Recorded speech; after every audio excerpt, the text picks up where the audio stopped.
깨어있는 서울 시민을 위한 정직하고 알찬 프로그램 정봉주 품격시대 10월 28일 화요일 첫 번째 주제 박근혜 전 대통령 벌석 재판과 우병우 네 번째 검찰 소환입니다. 자, 즐거운 주제만 나왔습니다. 이 문제와 관련해서 두 분 전문가 모셨습니다. 최민희 의원님. 안녕하세요. 예, 아름다우세요. 아니 하도 화면만 보고 저 카메라 보고 계시길래 아름다우니까 그만 보시라고. 네. 자, 양지열 변호사님 자리하셨습니다. 안녕하세요. 예, 자주 만나니까 정들어요. 아침에도 만나고 오후에도 만나고 또 회식할 때 만나고 또 만났네. 또 만났어. 자, 시청자 여러분께서도 샵 5400으로 다양한 의견 문자 보내주시기 바라겠습니다. 지금 이 순간 right now 페이스북 라이브로도 시청하실 수 있습니다. 자, 양 변호사님. 네. 박근혜 전 대통령 골석 재판. 네. 많은 분들이 골석 재판이라는 표현을 모릅니다. 네. 우리도 뭐 최근에 들어서 좀 알게 된 거예요. 네. 예. 그냥 벌석은 결석 재판이라고 생각하시면 돼요. 근데 왜 골석이라고 써요? 자리가 비었다라는 표현인 건데요. 보궐 이럴 때? 저 거리시. 거리시. 네. 근데 그 거리시 이런 게 일본식 표현이죠. 일본식 사실은. 그러니까 표현이죠. 저희 유감스럽지만 우리 법문에 나와 있는 것들이 아직도 일본식 한자 표현이 굉장히 많거든요. 그 중에 하나인데 엄밀히 따지면 일본식은 아니라 백제식이죠. 그런가요? 만세. 예, 알겠습니다. 예, 제가 좀 얕았습니다. 제가 좀 깊게 더 봤었어야 되는데. 이제 지금 사실 어제가 이제 지난달에 본인이 영장이 재발부되면서 이제 재판부를 더 이상 믿을 수 없겠다라고 얘기를 했기 때문에 재판을 못 받겠다라고 해서 42일 만에 열린 재판이었거든요. 그렇게 따지면 보는 사람들에 따라서는 이미 42일이나 끌었는데 그래서 처음 열린 재판이 어제였는데 어제 당장 재판도 안 하고 진짜 안 나온대라고 쉽게 말씀드려서 법원에서 다시 물어본 거잖아요. 그러니까 골석 재판을 하는 이유가 피고인이 정당한 이유 없이 출석을 안 하고 또 피고인을 그런데 강제로 소환하기가 어려울 때에 해당할 때 골석 재판을 할 수 있는데 일단 불출석 사유서로는 건강 상태가 너무 좋지 않다라면서 진단서 같은 걸 냈거든요. 근데 구치소 측에서 얘기를 한 거는 뭐 허리도 안 좋고 뭐 무릎 관절이나 이런 데가 좀 안 좋다라는 건 맞는데 실제로 재판을 못 받을 정도는 아니다. 다만 구치소에서는 전직 대통령이기 때문에 우리가 그렇다고 강제로 끌고 갈 수는 없지 않느냐라고 얘기를 보냈어요. 그러면 두 가지 사유가 정당한 이유 없이 또 이 강제로 소환하기 어려운 사정에 해당하고 그럼에도 불구하고 어제 바로 재판한 건 아니고 한 번 더 얘기를 한 거죠. 어제도 안 나왔죠? 어제도 안 나왔죠. 어제도 한 번 안 나와서 골석 재판을 하게 되면 앞으로 그러니까 피고인이 겪게 될 불이익이 있을 수 있다. 왜 이런 얘기를 하냐면 사실 진짜 불이익이 있어서가 아니라 나중에 재판이 결과해 놓고 마음에 들지 않을 때 빌미를 주기 싫어서. 빌미를 주는 거죠. 괜히 이거 내가 안 나갔으니까 이 재판이 이렇게 됐다. 그런 소리 하지 말라는 얘기를 미리 하려고 엄밀한 법적 절차에 따라서 이제 줄 만큼 줬다. 이제 골석 재판을 하겠다라고 한 거죠. 예, 지금 이제 저 CG도 나오는데요, 최민희 의원님. 네. 어제 이제 건강상 이유라니까 정당 사유로 보기 어렵다. 계속 출석 거부하면 피고인 없이 재판 진행 가능하다. 어제는 이제 경고를 한 거고요. 오늘은 심사숙고할 기회 충분히 줬다. 공판 늦추지 않겠다. 계속 하겠다는 거죠, 이제는. 그렇죠. 그러니까 근데 재판부에서 이제 강제 소환 명령을 내릴 수는 있는 거잖아요. 그런데 그런 절차를 한 번 더 밟을지 그건 오늘 재판을 두고 봐야 될 것 같고요. 근데 이제 아까 말씀하셨지만 무릎이 아프고 좀 그런 거는 그 나이 되면 다 그렇습니다. 그 나이 들보신 사람처럼. 지금 미리 무릎이 아프신 건 아니죠? 네, 저는 아닌데 되게 주변에 보면 60이 넘으면 무릎 아프고 허리 아프고 그렇습니다. 근데 아니, 하우영 기자는 지금 이제 40막 넘었거든요. 하우영 기자 아시죠? 이게 특종 전문 기자.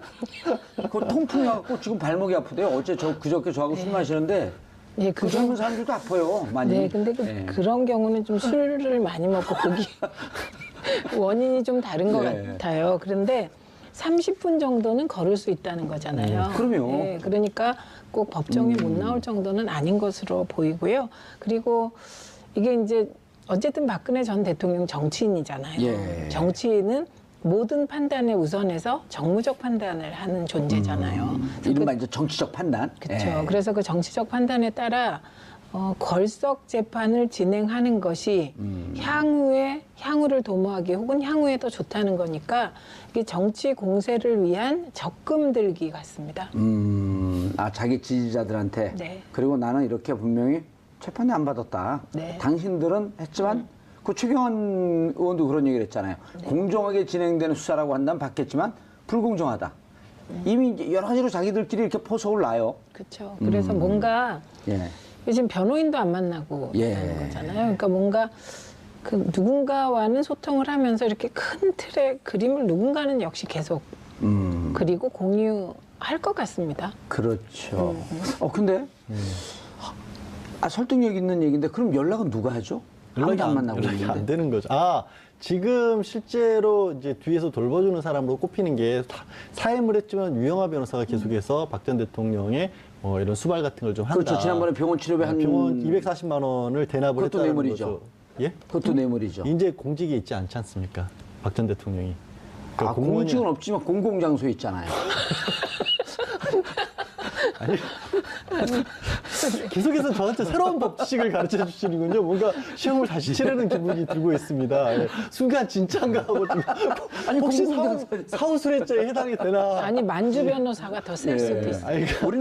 우리는 국민들과 시청자들 눈높이에서 딱 그런 고민들을 다 하거든요. 예, 그러니까 시청자분들이 혼돈하실까 일단 공인은 아니고 국민도 아니고 혹시라도 대통령 시절에 뭔가를 해주고 그 대가를 지금 돈을 받았다면 이건 이제 부정초사 후 수뢰죄로 처벌을 하지만 사후 뇌물죄. 사후 뇌물죄가 있지만 이거는 그런 경우에 해당하지는 않고요. 일단 말씀드린 것처럼 유영하 변호사가 병원비도 대납을 해줬고 또 무엇보다 박 전 대통령이 재산이 상당히 있지 않습니까? 현금도 10억 원 넘게 신고를 했었고 지난번에 집 팔고 이사 가면서도 한 30억가량 차익도 생겼고 그런 걸 누가 관리해 주냐는 궁금증은 되게 많은데 그 부분은 알려지진 않고 있지만 이제 가장 유력한 인물로 거론된 게 유영하 변호사고요. 무엇보다 근데 재판에는 이제 관여도 못해요. 처음에 사임해놓고도 이제 변호사로서 특별면회를 했는데 구치소에서 막았죠. 사임기 냈기 때문에 특별면회 못한다.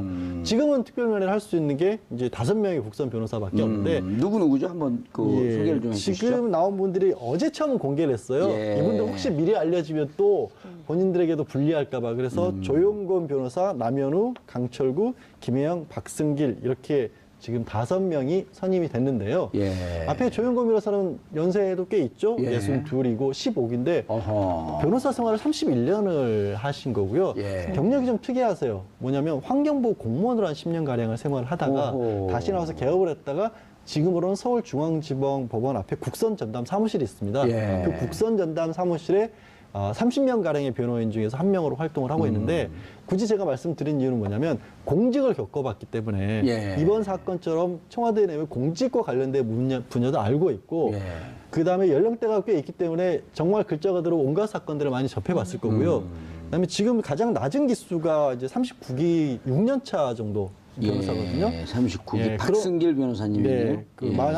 나이는 뭐 그렇고 43살. 근데 이제 좀 늦게 그 사법고 시가 패스한 사람들이 좀 있더라고요, 보니까. 그런 편이죠. 근데 5년, 6년 정도가요. 변호사로서는 가장 실력이 뛰어나다고 합니다. 꽃피울 때. 3년 정도를 수습 과정으로 보고 5년 정도가 가장 무르익었다고 저희가 일반적으로 얘기를 하거든요. 그러니까 법원의 판사들도 5년 정도 하고 나면 단독 판사를 자격을 주기도 합니다. 그래서 실력으로 놓고 보면 국선 전담이 예전에는 정말 예전에는 뭐 국선 변호사들은 별로 사건 제대로 안 받는다 이런 얘기도 있었는데 이제는 안 그래요. 저 국선 전담 사무실들은 특히 서울중앙지법 같은 경우에는요 굉장히 큰 사건들 중요한 사건들도 국선 변호사들이 많이 하고 굉장히 열심히 하는 변호사들이기 때문에 변호사 때문에 뭐 불이익이 있었다 그런 말 할 수는 없을 겁니다. 그럼 또 조영관 변호사님이 입장도 밝혔어요? 이게 어떻게 해서든지 수사 기록과 종전 변호인들의 변론을 보고 최대한 이제 성실한 변론을 하겠다는 건데 이분들이요 어저께 이제 화면에 이제 잡혔어요. 이 조용건 변호사가. 근데 이게 갑자기 국선 변호인이 된 순간 그 이전과 이후가 너무 다른 거예요. 그러니까 갑자기 국선 변호인이 된 순간 카메라가 그냥 이 변호사들한테 확 정말 주목을 받게 되니까 되게 처음에 어이없고 당황한 표정을 계속 지으시는 게 화면에 잡혔거든요. 그리고 이분 주장이 조금 더 다른 내용이 있는 것 같아요. 수사 기록과 종전 변호인들의 변론 내용을 흐트러지지 않는 배우면서 종전 변호인들이 한 게 없잖아요.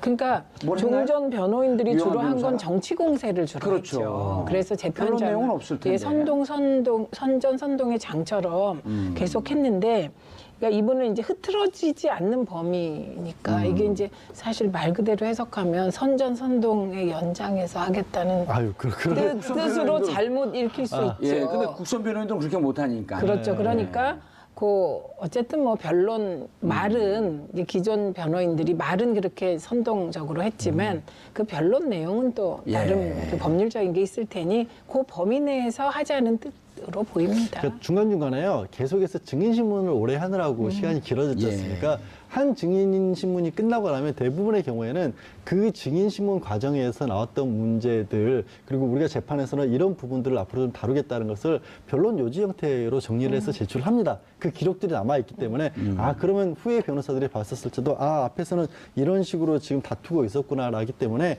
그 방향을 흐트러뜨리지 않는다는 거죠. 그런데 지금 전체적으로 보면요. 그 양 변호사님 어느 정도 심리가 진행됐다고 봐야지 맞나요? 이거 사건으로 놓고 보면 개수로 놓고 보면은 많이 안 끝났어요. 한 주요 과정 중에서 한 18개였죠. 18개인데 그중에 법원이 정리하는 것은 16개 정도로 16개. 묶었고 법률 위반은 5개 항목이었고. 근데 이제 중요한 뇌물죄 같은 경우는 거의 다 심리가 끝났습니다. 그렇기 때문에 조금 상대적으로 낮은 것들 있죠. 뭐 공무상 기밀 누설이라든가 직권남용 같은 부분들 또 얼마 전에 이제 차은택 씨가 그 포레스코츠로부터 광고사 잠탈하고 그 광고 관련 전문 인원을 넣는 그런 과정에도 관여를 했다라 공범으로 얘기를 했거든요. 그 부분도 박 전 대통령 남아 있는데 제가 그 재판이 끝났다는 말씀을 드린 이유는 뭐냐면 뇌물에 관해서는 이미 어느 정도 정리가 끝났고요. 가장 큰 게 뇌물죄이기 때문에 삼성과 최순실, 박근혜 대통령 삼각고리. 그리고 나머지 것들은 비교적 작은 혐의들은 이미 다른 재판들에서부터 쫙 결론이 나오고 있는 상황이라서 혐의 자체로는 10개가 넘게 남아있지만 심리를 하기로는 그렇게까지 많은 게 남아있지 않다는 게 중론입니다. 굳이 정량평가를 하면은? 정량평가를 하면 30, 40% 정도 남았다고 봐야 될까요? 30, 40% 정도. 그리고 이제 그거는 중요한 쟁점은 다 피해간 거기 때문에 시간만 좀 지나면 정리가 될 거로 보입니다. 수순을 그대로 밟아가면 되고 또 아까 이제 정치 쟁점이라는 말씀을 하셨는데 지난 변호인들의 전략 중에 하나는 그 검찰의 공소장에 나온 인물은 모두 불러서 얘기를 직접 들어봐야겠다였는데 그렇게까지는 안 하지 않을까. 그렇죠. 이제 벌써 재판이고 오르기 때문에. 근데 좀 황당할 것 같아요. 국선 변호인들이. 왜냐하면 보통 변호는 피고를 변호하는 거잖아요. 그렇죠. 그럼 가장 중요한 게 피고를 만나는 거잖아요. 그래야 변호를 하잖아요. 이제 못 만나잖아요. 네, 근데 안 만나주잖아요. 그러니까 이 서류만 보고 또 뭐 여러 가지를 고려하겠지만 피고가 앉을 책상을 변호하면 되겠죠, 이제. 근데 책상님 어떻게 생각하십니까? 의장님은 또 견해 같으신가요? 오늘 또 새로운 법을 자꾸 저를 공부를 많이 하게 만드시는데. 근데 그거는요, 그것도 역시 박 전 대통령은 정치적으로 뭐라고 할지 몰라도 별로 그게 크게 요용이 안 될 것 같은 게 기존에도요, 많이들 접하셨다시피 변호인 선임은 됐어도 만날 수 있는 건 유영하 변호사밖에 없었어요. 그래서 실제로 박 전 대통령 의사가 뭐였는지도 확인도 못하고 거의 유영하 변호사가 끌고 가는 대로 갔거든요. 근데 왜 그 변호사 생활 오래 하셨잖아요. 기자 생활도 오래 하셨고 기자와 변호사의 감을 좀 합하면 뭔가 답이 나왔거든. 왜 그랬어요? 도대체. 기본적으로 본인이 전적으로 신뢰하고 내 말을 그대로 따라준다고 생각되는 사람 한 사람이면 충분하다고 생각했죠. 그러니까 변론의 가장 중요한 거는 본인이 생각하는 게 아니라 그래도 변호사가 봤었을 때 유불리를 따져봐서 이런 부분들을 좀 정리를 하자. 이거는 다투고 이거는 인정하십시다. 이렇게 가는 거거든요. 근데 그런 과정을 거치지 않고 내가 봤을 때는 이게 맞아. 라는 걸 가장 충실하게 이행해 줄 수 있는 사람 한 사람이면 족하다고 봐요. 이런 경우가 없죠. 아예 재판하다가. 그렇죠. 이런 경우는 변호사 사임하죠. 그리고 그거는 변호사가 아니죠, 역할이. 그렇죠, 사실은. 집사. 아니 대변인. 대변인. 정확한 네, 정치 대변인, 정치 대변인 거죠. 그리고 이제 또 뭐 생활도 다 도와주고. 네. 그 변호사가 원래 그 안에 있는 사람들 심경 관리를 또 해줘야 되거든요. 그렇죠. 그러니까 그리고 변호사한테 다 털어놓고 그래야 되는데 그런 게 쉽지가 않은 모양이에요. 그러니까 변호사는 어떤 사건이 터진 피고는 주관적일 수밖에 없거든요. 그러니까 그 얘기를 듣고 객관화시켜서 변호하는 건데 객관화시키지 못하고 그대로 전달하라는 거니까 좀 자괴감도 있을 것 같아요. 다른 변호사들. 정말 중요한 부분을 지적을 하신 것 같아요. 저희가 잘 아는 사람, 가까운 친구 이런 경우는 웬만해서는 실제로 사건이 터져도 잘 안 맡으려고 해요. 왜냐면 동조가 돼서 꼭 이 사람이 얘기를 하면 가깝다 보면 이 사람 말이 절대적으로 옳은 것처럼 들리거든요. 근데 그게 결과가 좋게 이어지지 않아서. 근데 유영하 변호사는 아시다시피 변호 업무보다 정치에 주로 매진을 해오신 분이라 처음 형사 변호인으로 지난해 탄핵 이전에 선임됐을 때부터 저거 잘못된 방향이라는 얘기를 변호사들은 다 했거든요. 검사 출신이죠, 유영하 변호사. 검사 출신이 짧게 했잖아요, 검사를. 예, 검사 출신이었고 뭔가 약간 부적절한 걸로 징계를 받고 나와서 그 다음부터는 이제 정치 정치를 활동을 했는데 했었고 국가인권위원도 예, 국가인권위원이 당선된 것은 이제 박 전 대통령 어떤 일이 있는지 모르겠지만 지역구까지 찾아다니면서 박 전 두 대통령이 번이나. 두 번이나 그게 예전에 새누리당에서도 없다 그러더라고요. 네. 유영하 변호사 말고 국가인권위원회. 그런데도 당선이 안 되니까 국가인권위원을 위원으로 시켜서 그 유영하 변호사가 3번인가 떨어졌죠, 국회의원에. 네. 3번인가 떨어진데 그 선거운동할 때 박근혜 전 대통령이 직접 가서 선거운동을 해줬다는 거예요? 네, 대통령 2번이나 갔다고. 2번이나? 대통령 이전에 예. 당대표 시절에 2번이나 가서 야, 그럼 지원을 선거 한 여왕이었고 거죠. 우리가 그 할 때 박근혜 전 대표가 저도 그 선거할 때 온 걸 봤거든요. 그 지역에 바람이 불어요. 네. 근데도 실패하기 유영하 변호사예요. 네, 그러니까 다시 구제해서 국가인권위원으로 임명을 했습니다. 낙선 전문 후보인가 본데요? 근데 더 웃긴 거는 이제 그러고 나서 그 옥룡이 나르시아 사태 때 그때도 또 한번 원래는 공천을 받으려고 했는데 그것 때문에 공천을 제대로 못 받아가지고 또 국회에 못 들어오신 개인적으로 불행한 정치인이시죠. 그래서 거기 아니죠. 공천 국가는 파동이 본인은 그 불행할 수 있어도 국가는 행복할 수 있었죠. 아, 예, 알겠습니다. 네.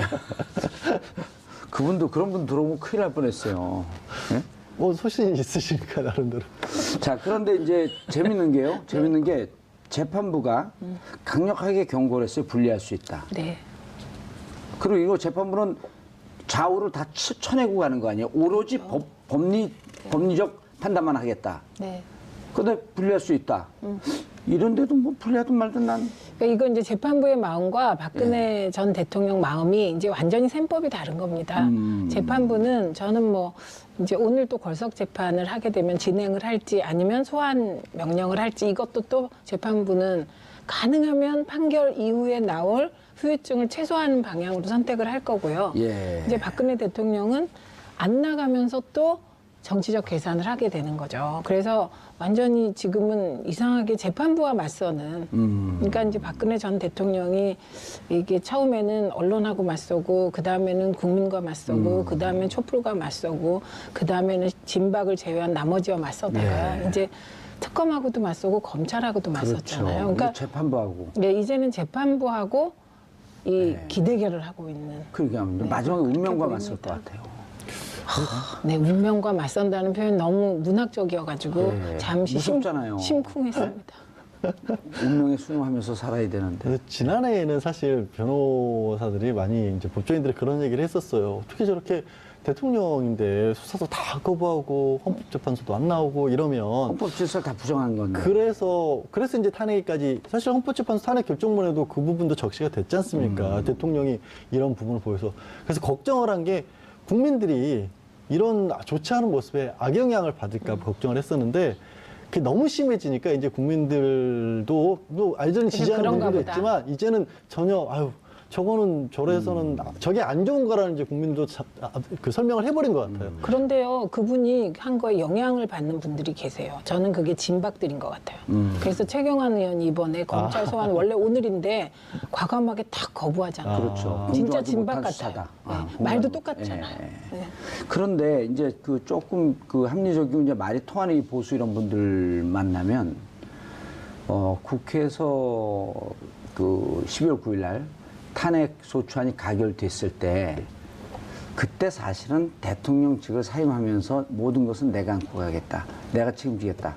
하면 국민들이 비판했던 국민들도 또 심정적으로 또 우리나라 국민들이 정이 많잖아요. 물론 너무나 많은 죄를 졌기 때문에 그것을 어찌할 바는 없지만 그러면서 그것이 또 방금 이제 양절 변호사가 말씀하셨듯이 전직 대통령이었던 사람 자세 아니에요, 그게?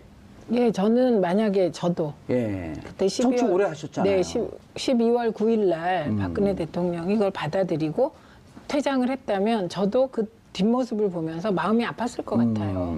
그리고 그렇게 하는 것이 아까 보수 쪽에서 말씀하셨다고 예. 했잖아요.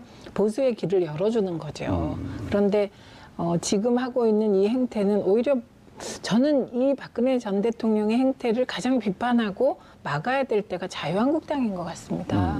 왜냐하면 자유한국당은 정치적 기반을 재건해야 되는데 그렇죠. 박근혜 대통령의 저런 태도가 그야말로 보수의 통합을 저해할 것 같아요. 보수가 완전히 괴멸해서도 안 돼요. 일정 정도 좀 건강하고 합리적인 보수 해갖고 진보가 옳은 주장을 하지만 또 경우에 따라서는 상호 견제하면서 가야 될 때가 있거든요. 네, 네. 그런 것도 때로는 필요할 때가 있고. 네. 양날개로 날아요. 예, 양날개로. 두 다리로 뛰어야죠. 한 다리로 뛸 수도 없잖아요. 네. 자, 그런데 조윤건 변호사, 국선 변호사죠. 예. 접견하겠다. 예. 서신을 3번을 보냈는데 첫 번째 편지에는 접견하지 않겠다. 예. 근데 두 번째, 세 번째 편지는 아직 답변을 못 받았다. 예. 어떻게 될 것 같습니까? 아니 첫 번째 편지에 예. 접견하지 않겠다는 뜻을 전달했으면 됐지. 왜 사람을 2번, 3번 물어보냐. 이 뜻이죠. 지금 박 전 대통령 같은 경우에는. 당연하죠. 감히. 지난번에 면회할 때도 본인 지금 면회도 안 하고 있잖아요. 일반 면회. 예. 그때도 딱 구치소에 얘기한 게 그거잖아요. 나 안 만나겠다. 허가해준 사람 몇 명은. 자기 또 동생조차도 안 만나고 있지 않습니까? 그런데 뭘 어디 지금 국선 변호사가 갑자기 와가지고 감히. 2번, 3번씩 연락을 취하느냐 이거죠. 감히 내가 지시 내린 것을 거부하고 또 보내 이거죠. 굉장히 오늘 성대모사 같아요. 성대모사가 아니 뭐 깜짝 놀랐어요. 그래요? 예, 비슷한 느낌이 순간 들어서 빙이 그분이 오신 줄 알고. 아, 네. 그분 거부입니다. 자, 그래서 이제 보궐, 걸석 재판, 예. 걸석 재판 이 실질적으로 이 재판 과정에 미치는 영향. 저는 솔직히 큰 영향은 없을 것 같아요. 오늘 근데 이제 이미 많이 진행이 됐기 이미 때문에. 많이 진행이 됐고 예. 가장 중요한 쟁점이 진행이 됐고요. 예.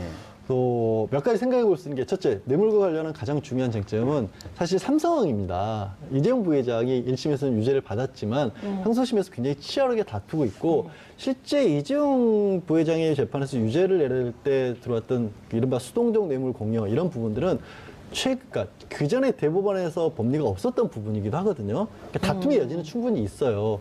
그 재판에서 다퉈지고 있다는 것 자체가 이미 거기서 만약에 뭐 이재용 부회장이 유리하게 나오면 박 전 대통령에 고스란히 유리한 영향을 끼친다는 얘기가 될 수 있고요. 두 번째로는 박 전 대통령의 재판의 상당 부분은 옆에 누가 앉아있죠? 최순실 씨가 나란히 앉아있어요. 박 전 대통령 안 나와도 공범으로 기소된 최순실 씨가 그 재판을 고스란히 받고 있거든요. 쉽게 말해 거기에 대해서 반론권이 다 보장을 해주고 있는 게 법원에서. 법원에서 비록 박 전 대통령 본인에게 못 들어도 같이 죄를 범했다고 보고 있는 최순실 씨의 말을 다 보고 있기 때문에 나중에 거기에 대해서 박 전 대통령이 야 내가 나갔으면은 딴 얘기했었을 텐데 그럼 유리에게 그게 불리하게 됐다? 방어권 포기한 거 아니에요? 포기했지만 그렇다고 해서 방어권을 포기했다는 이유로 불리하게 불리하진 나왔다. 않다. 이런 말을 하기가 참 어려운 구조라는 겁니다. 구조적으로. 예. 그리고 국선 변호인도 말씀드렸다시피 서울중앙지법 이번에 국선 전담 사무실에 30명 있어요, 불과. 예. 형사사건요, 1년에 5,500건가량 됩니다. 서울중앙에서 처리하는 거. 그 중에서도 한 3분의 1 절반가량을 국선이 처리를 할 정도예요. 아, 그렇죠. 변호사 선임 못하는 사람들도 못한 분들은, 물론, 변호사 수임료가 비싸잖아요. 이제 뭐 비싼, 예. 양 변호사님도 비싸죠. 갑자기 오늘 이상한 걸로 자꾸 들어오시는 것 같은데. 책상 변호해 보셨어요? 대한민국에서는 아직 물건에 대해서 당사자 능력을 인정해주지 않고 있습니다. 영미권에서는 책상은 인정했어요? 아니고 동물은 해준 적이 있습니다. 자연에 대해서. 인디안법에서는 모든 걸 다 변호해요. 하여튼, 예, 말씀드리면, 이제 그분들, 어디까지 아니, 하시는지 그러니까 형사관계 재판이 많고 변호사를 5,500건이고 선임을 30명밖에 없는데 그 5,500건 중에 3분의 1을 국선 변호사가 하는데 3분의 1까지는 아닐 거예요. 예, 그거만 3분의 1까지. 잘못되게 딱 예, 교정해 예, 주잖아요. 죄송합니다. 하여튼 26%쯤. 네. 하여튼 그 정도 될까요? 그분들이 늘 하고 있는 분들의 6분의 1을 빼온 거잖아요. 그만큼 5명이라는 인원이 굉장히 많은 인원을 예. 뺐다라는 거죠. 예. 근데요, 한 달에 제가 5, 60건씩 처리하는 사람들인데 1인당. 그럼요. 그걸 다 빼서 지금 박 전 대통령에게 보낸 거예요. 그러니까요. 어떻게 보면 그 변호사를 선임 안 함으로써 박 전 대통령이 다른 일반 형사범들이 피해를 볼 수도 있는 거예요. 네, 그러면 맞아요. 예. 네, 그리고 저는 지금 생각을 해봤더니 박근혜 전 대통령이 방어권을 포기한 것은 방어할 내용이 없어서 그런 게 아닐까 이런 생각이 듭니다. 아, 방어할 내용이 없어서. 네. 그리고 어차피 뭐 정치 투쟁으로 가야 된다 이렇게 네. 방향을 결정해 놓고 있으니까 굳이 뭐 재판을 받으면서 복잡한데. 네. 그리고 허리도 아프고 그 발가락도 아프고 그런데 뭐 재판은 아니야. 그러니까 본인이 예. 보기에는 정치 재판이라고 생각을 하는 수도 있죠. 그러니까 정치적으로 간다라기보다 자기가 처한 상황 자체가 정치적 상황이지 법적 상황이 아니라고 주장을 끊임없이 해왔지 않습니까? 그렇죠. 그리고 구속영장이 재발부되는 순간 혹시라도 믿었던 법원에 대한 기대마저도 없어졌다. 이제는 확실히 내가 봤을 때는 이거는 정치적인 재판이라는 신념이 확신이 생겼다. 이니까 굳이 재판을 받을 필요가 없는 거죠. 그리고 왕조적 사고를 해보면 재판 자체가 이상한 거잖아요. 자, 우병우 전 청와대 민정수석으로 넘어가 보죠. 내일 소환 피의자 신분으로 검찰 소환 조사가 잡혀 있어요? 네, 지금 네 번째인가요? 그러니까 구속은 만약에 영장을 치면 세 번째 청구하는 세 번째 거고, 청구하고 소환은 소환은 지금 공식 소환은 수사용으로는 네 번째인데 이미 불구속 상태에서 재판을 받고 있고 그동안에 받았던 혐의들이 하도 많아서 내일 같은 경우에는 이제 이석수 특별감찰관이 청와대에서 우병우 전 수석에 관해서도 문제를 조사를 했다. 그런데 그 부분을 우병우 전 수석이 국정원을 통해서 다 들여다보고 있었다는 거 아니에요. 나를 특별감찰관이 보고 있는데 특별감찰관은 우석을 보고 있는 줄 알았더니 그 위에서 우병우 전 수석이 국정원을 동원해서 이 사람 봐라 라면서 들여다보고 있었다는 거 아니겠습니까? 거기에 이미 추명호 전 국정원 국장이 구속이 돼 있고 그 구속된 국장으로부터 보고를 받았다라는 걸로 해서 우병우 전 민정수석이 또 수사를 받는 거죠. 최윤수 전 국가정보원 2차장. 이번이 검찰 조사 중에 뭐라고 얘기했냐면 추명호 전 국장으로부터 이석수 등 공직자 사찰 결과 보고받고 우병우에게 전달하도록 지시했다. 그러니까 이석수 특별감찰관이 우병우 전 수석에 대해서 처갓집, 그다음에 아들 특혜 이걸 조사하고 있으니까 그것을 국정원이 이석수를 뒷조사해서 그 내용을 최윤수한테 보고하니까 그걸 또 그 주도한 게 추명호 국장이고 보고했더니 우병우 수석에게 보고하라. 이건 어떻게 되는 거죠? 최은수 무서워요. 최은수 전 2차장 같은 경우에는 그게 국정원의 이제 공무원에 대한 조사였기 때문에 국정원 업무의 일환이라고 생각을 했다라는 겁니다. 그리고 우병우 전 수석이 민정수석이었기 때문에 당연히 보고를 해야 된다라고 생각을 했다는 건데 말도 안 되죠. 왜냐하면 다른 사안도 아니고 원격기로 속아 넘어갈 뻔했어요. 아니 그렇죠. 지금 그 말씀이 그러니까 설득력이 이렇게 확 들어와요. 그렇죠. 근데 들으셨어요? 그게요 이런 거예요. 특별감찰관 제도는 역사가 있는 제도예요. 이게 지금 얘기되고 있는 공수처, 그다음에 상설특검, 그다음에 특별감찰관 이렇게 뭐랄까 그 박근혜 대통령이 한 단계씩 좀 낮춰진 거죠. 공약을 낮춰가면서 이제 우리 쪽에서는 공수처를 하자. 그러면 그때 이제 새누리당 쪽에서는 특별감찰관과 상설특검 이걸 들고 나왔던 겁니다. 그래서 그때 현장에 계셨군요. 네. 그래서 이 특별감찰관 제도가 어떻게 국정원에 의해서 민정수석 청와대에 의해서 무력화되었는가를 지금 말씀하신 거예요. 그러니까 이거는 이제 사람들이 지금 말씀하신 논리 있잖아요. 민정수석이 또 감찰관을 또 감찰할 수 있는 거 아니야?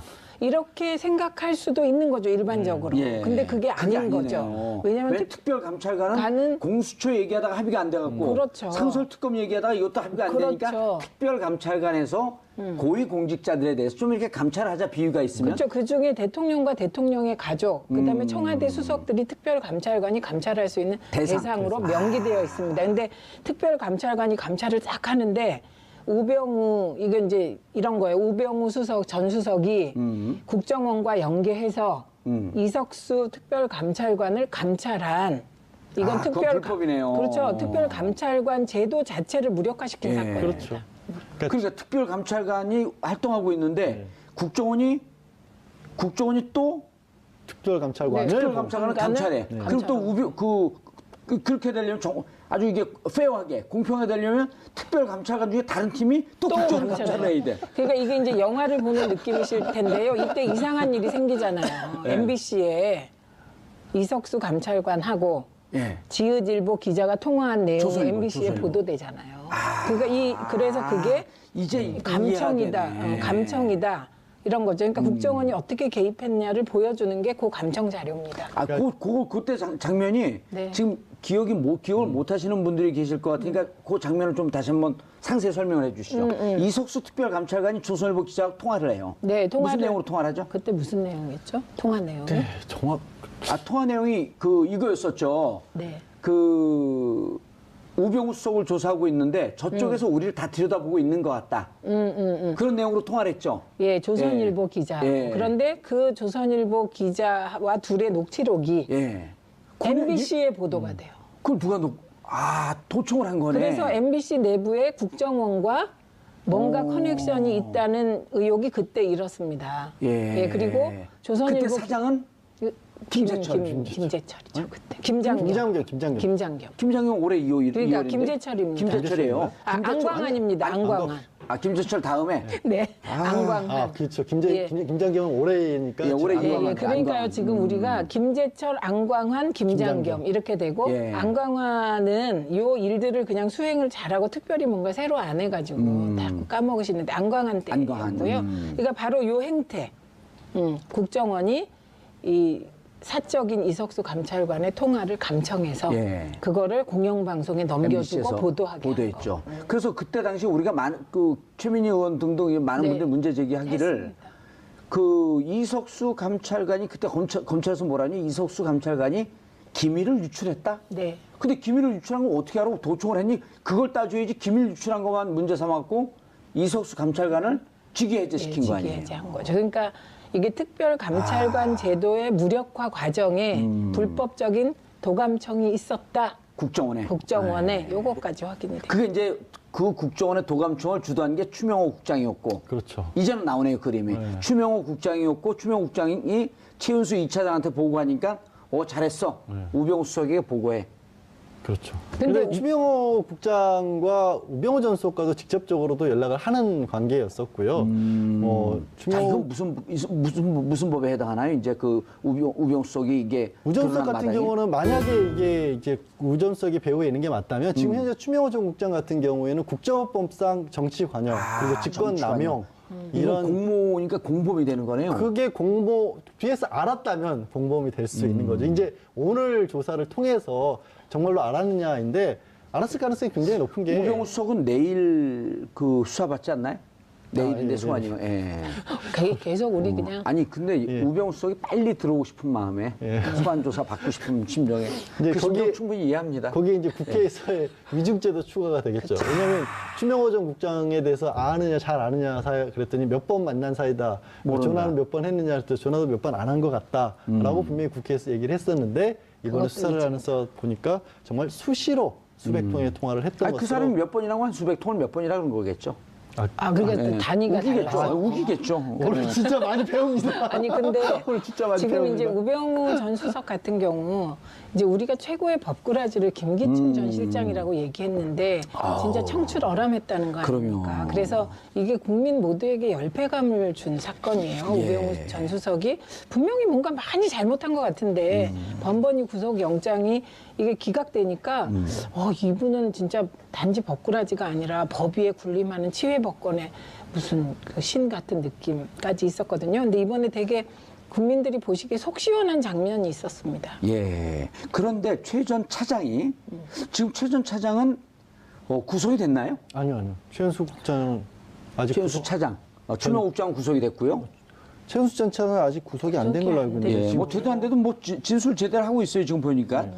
그 특별감찰관을 불법 사찰한 걸 이석수 특별감찰관뿐만 아니라 문화체육관광부 간부 등까지도 그때 문화체육부 간부들 같은 경우에는 우병우 전 수석의 지시가 있었다 없었다 얘기는 있지만 문체부 간부들이 최순실 씨의 정유라 승마 관련해서도 그 얘기를 제대로 들어주지 않아서 조사를 똑바로 못했다 해서 이미 박 전 대통령에서 이른바 찍힌 사람들이 있었지 않습니까? 그 사람들을 걸러내는 과정에서 하나의 압력수단으로 결국에는 국정원을 동원해서 사찰한 게 아니냐 하는 부분도 좀 들여다보고 있는 거죠. 근데 사실은 이 얘기를 하다 보면요. 그냥 어떻게 보면은 우병우 전 수석이 가지고 있었던 온갖 영향력들을 다 보여주는 것 같아요. 근데 추명호도 처음에 구속영장 청구했을 때 기각됐잖아요. 추명호, 추선이 둘 다. 그렇네요. 그런 일이 있어서 우병우와 관계 있는 사람은 다 구속영장이 기각된다 이렇게 된 건데 그 이유가 뭐였냐면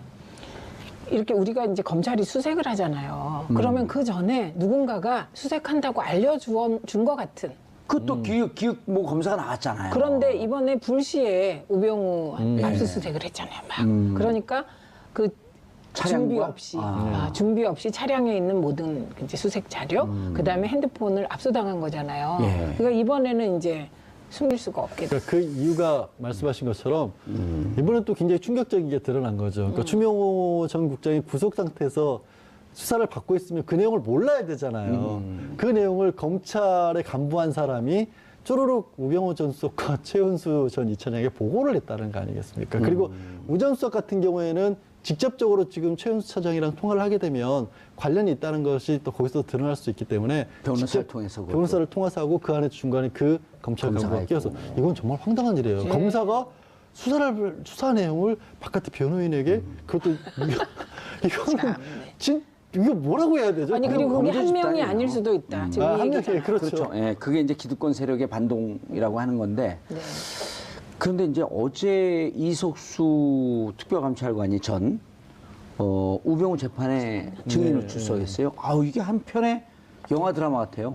인생은 희비의 쌍곡선이 만나는 것 같아요. 그렇죠. 예. 그러니까 이석수 특별감찰관은 그런 생각을 했을 것 같아요.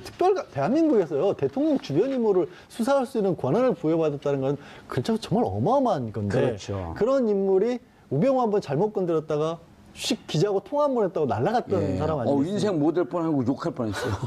근데 우전 속에 이게 이런 인생 똥날 뻔했어요. 예. 무슨 이상한 상상하시는 거 아니에요? 제가 인생 똥날 뻔했다고요. 네. 아, 똥났죠 이미. 예. 제가 무슨 얘기하고 있었죠? 이석수가 잘못 건드려서 변호사 사법고시 어떻게 붙으셨어요? 그런 것도 기억이 안 그게 나지만 아니에요. 너무 훅훅 들어오셔서 그래요. 근데 이제 그런 얘기를 들었다는 거예요. 그 감찰을 시작하고 나서 여러 번 우전 수석 내지는 민정수석실로부터 감찰을 하고 있다는 걸 알고 있다는 언질도 받았고 시그널을 예, 받고 두 사람이 우전 수석이 1년 선배 저걸 보면서 재밌어요. 예. 그렇죠. 감찰에 대해서 불편하다는 전화도 받았고 우전 수석이 직접적으로 이 가족회사 정강, 그러니까 정강이라는 회사를 따로 만들어가지고 본인이 받는 수익이나 이런 뭐 차도 정강 이름으로 사용하고 뭐 비자금도 정강을 가지고 만들었다라는 얘기가 나오니까 그 얘기를 수사를 감찰을 했다라는 것을 또 우전석이 안 거죠. 그리고 말도 살벌하겠네요. 선배가 나한테 이럴 수 있냐. 언론이 뭐 문제 제기해도 다음 주면 조용해지는데 왜 하느냐. 근데 이것 역시도 되게 황당한 게요. 선배가 이 사람들이 그냥 어디 동네에서 선후배 사이가 아니잖아요. 한 사람은 특별감찰관이라는 지위를 가지고 있고 한 사람은 민정수석이란 공적인 인물 중에 공적인 인물들인데 게다가 저 얘기가 후배가 선배에게 1년 선배에게 저거는요 그냥 보통 우리들이 하는 말로 하면 재미없어 각오해야 될 거야. 그러니까 그런 얘기를 했던 거죠. 그리고 못 지금 벗길 거야. 나 그런 때문이야. 거죠. 네. 그리고 진짜 벗겼죠. 이석수 감찰관은 분명히 얘기했어요. 그 코너링 좋은 아들 문제도 분명히 이건 문제가 있었다. 특혜가 있었다. 특혜다. 근데 누가 청탁했는지 예. 밝힐 수 없다고. 경찰에서 조사를 했는데 경찰에서도 특혜라고까지 인정을 했는데 누구 청탁했지 난 밝힐 수 없다. 말을 어떻게 하겠어요 저런 상황에서. 그리고 또 옷 벗길 수. 그러니까. 아니 우병우가 어제 증언하는 이석수 말없이 노려봤다. 예? 그분은 노려보는 게 특징이잖아요. 기자도 노려보고 그리고 어떤 데 화면도 노려봐요. 카메라도 노려보세요. 그래요? 네. 예. 그리고 그 왜 노려보냐고 그랬더니 또 그런 얘기 하지 않았나요? 눈이 안 좋아갖고 그 유심히 봤다 보고 참 특이한 분이에요. 네, 레이저를 쏴요. 이번에 그래서 누구시죠? 양지열 변호사님. 지금 양언니 그러려고 그랬어요. 방송이 자꾸 이상한 아니 양지열 변호사님. 예. 이번에 우 전 수석이 예. 강남에 어떤 음식점을 가봤더니 우병우 전 수석 구속되면 그날 하루 밥이 무료. 이 플래카드가 붙어 있어요. 그러니까 국민적 열패감의 대상이라니까요. 제가 아는 음식점에다가 붙여놨어요. 이번에 구속될까요? 그래서 이제 일단 추명호 전 국장이 어떤 얘기를 하느냐에 따라 다르겠지만 추 국장이 구속이 됐다라는 것은 공범으로 적시만 된다면 연결고리만 찾으면 구속될 수 있는 가능성이 굉장히 높았고요. 아마 휴대폰 아까 말씀하신 압수수색한 내용 지금 같은 것도 법무부 감찰이 들어갔잖아요. 네. 중간에 기획 검사가 있기 때문에 그렇죠. 김모검사. 수사 내역이 유출됐는지 이제 본인은 그걸 부정하고 있거든요. 그 부분도 확인을 해야겠죠. 그런 것들이 나온다면 첫 번째 혐의 사실이 굉장히 명백해지는 거고 두 번째 수사 내용까지 유출됐다는 건 증거인멸 가능성이 굉장히 높아진다는 거죠. 그래서 구속 가능성은 높은데 이전에도 구속 가능성은 높았어요, 사실. 예. 그래서 장담은 제가 차마 못 드리겠습니다. 법원을 믿어봐야 되겠죠? 그냥 장담하세요 이번에. 아, 그럴까요? 네. 이것도 몰래서 장담했다가 또 기각되면 저만 또 아니에요. 아무도 기억 안 해요. 아, 그래, 알겠습니다. 우리만 기억해요. 우리 오래 기억해 한 30년. 오늘 이상하게 뭔가 강하다가 좀 거의 자, 예. 네, 오늘 알겠습니다. 아주 그래서 잘하셨어요. 구속될 가능성이 높다. 네. 알겠습니다. 법꾸라지 아니, 제가 강요했어요. 예, 법꾸라지 우병우 수석의 이제 마지막이 좀 보이는 듯하네요. 두 분 인사하시고요. 수고하셨습니다. 고맙습니다. 예. 좋습니다. 정봉주의 품격 시대에서는 여러분의 소중한 의견 받습니다. 샵 5400으로 주제 맞는 다양한 의견.